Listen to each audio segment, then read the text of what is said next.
السلام علیکم ورحمۃ اللہ وبرکاتہ۔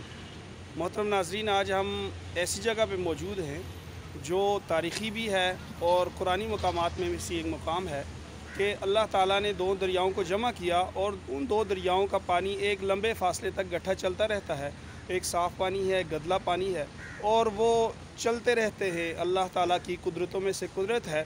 قرآن پاک میں ایسے ہی پانیوں کے حوالے سے ارشاد ہے وما یستوی البحران ھذا عذب فرات ھذا ملح اجاج، اور یہ پانی ایک طرف دریائے سندھ آ رہا ہے اور دوسری طرف سے دریائے کابل آ رہا ہے، اور اٹک کے مقام پر یہ ملتے ہیں اور پوری دنیا کے لیے دعوت نظارہ بھی ہیں اور پاکستان کی خوبصورتی میں سے خوبصورتی بھی ہے۔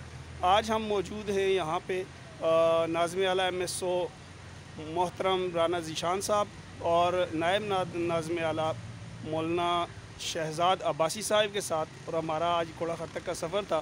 ایک بہترین تقریب تھی، خوبصورت تقریب تھی، اور اس تقریب میں مولانا عبدالحق رحمہ اللہ کی یوم وفات اور اسی طرح دارالعلوم حقانیہ کی یوم تاسیس کے حوالے سے اور یوم ختم نبوت کے حوالے سے ایک خوبصورت تقریب کا انعقاد کیا گیا، جہاں پہ ان دونوں حضرات نے اپنے خیالات کا اظہار بھی کیا، اور آج ہم اس جگہ پہ موجود ہیں اور اللہ کی قدرتوں کو اس کو دیکھا بھی، اور آپ کے لیے دعوت نظارہ ہے۔ خدا حافظ۔